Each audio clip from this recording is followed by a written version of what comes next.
Africa is rising, Africa is dynamic. We have so many young, vibrant people who want a better future for the continent. Most of us have no colonial hangover.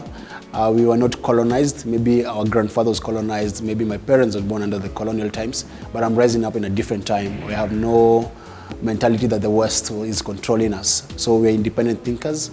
The internet has been able to open the African continent. The mobile penetration in Africa is very high. Actually, there are more phones in Africa than the US. Hi, I'm Juliana Rotich. I'm a co-founder and executive director of Ushahidi. Ushahidi began in 2008 as the first prototype in response to the post-election violence. And the idea there was to crowdsource information, to bring in the view from the crowd, the citizens' view, and to do that via SMS. The mindset that I see here in Kenya from young people is actually one of unity. People do not care the last name of the other person.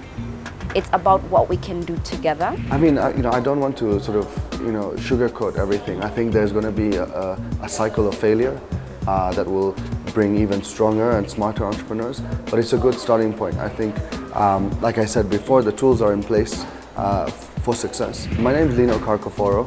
I'm the co-founder of a mobile tech startup called Mkazi.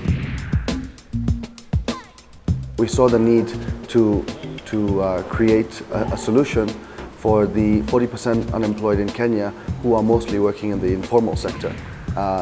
And because 70% of Kenyans have mobile phones, we saw that as the platform on which to deliver this particular tool. So it's essentially a monster.com for the blue-collar workers who don't have access to internet.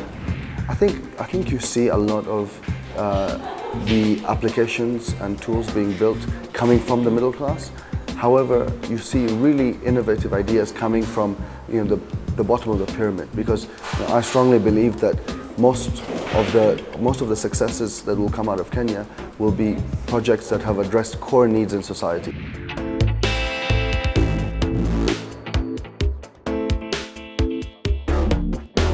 The mindset of we the youth have changed because we are not waiting for the government. We innovate different projects that we want to do, and we start them, and later the government buys into them.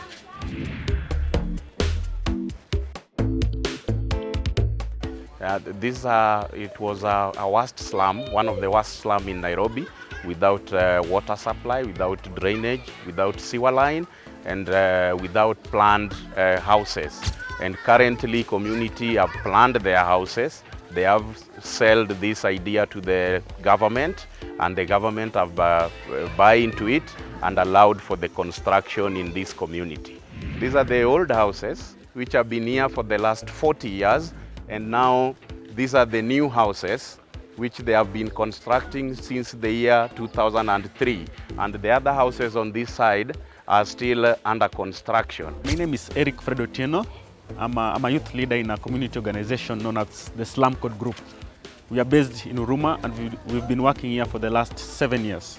Young people have come to a conclusion that have realized that for us to be able to get the resources, we have to come together as a team, try to help each other with ideas, we share the resources, then the government will just meet us halfway. Because at the end of the day, we are the ones who create the government.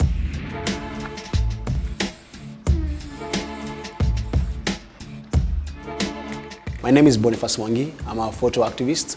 I use photography as a tool for activism. I use photography as a tool to advocate for social change.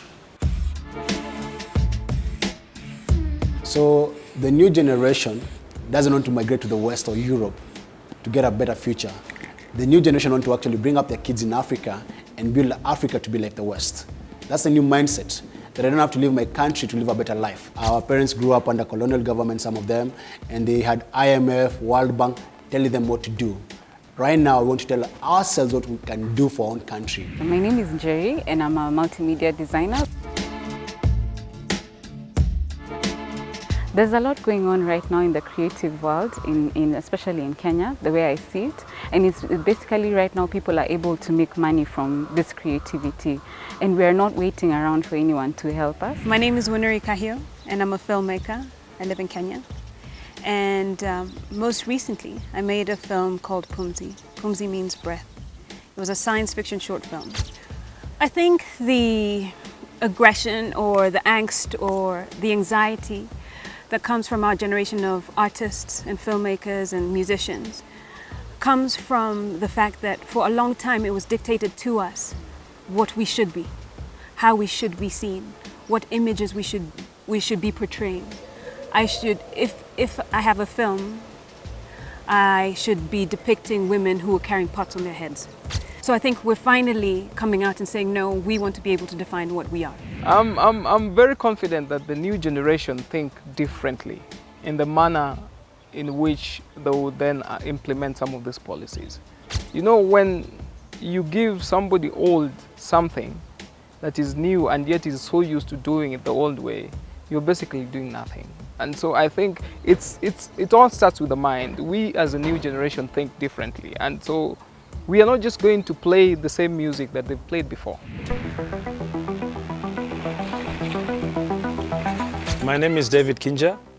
I am an internationally renowned cyclist.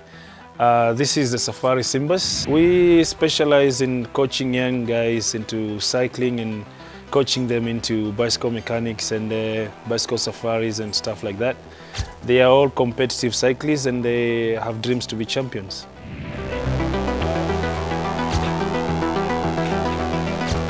Yeah, the youth have to believe that they don't have to, to live in other countries. They need to believe in their own homes and changing their own communities. And they need to know the main problem is really political. It's not, Kenya is not a poor country, and the really problems that they're political. And we tend to believe so much in our politicians and politics, and we tend to believe that is the leadership. And we forget that actually the real leadership is within us. So before we point fingers to other people and say, you have not done this for us, we should first point our fingers to ourselves and say, this is what we should do, or ask ourselves, what have we not done, or what have we done in that case? And when we answer those answers with integrity, then you can always see that it comes back to us. It's us to do things for ourselves. I think that what is needed from the West is an openness, right? To stop seeing us as an aid-dependent continent. We don't need aid. We would like help. We would like to grow with, rather than be seen as a charitable case. We're not beggars. We're very clear about what we want. We're very firm about our ideas, and we know best what needs to happen on our continent.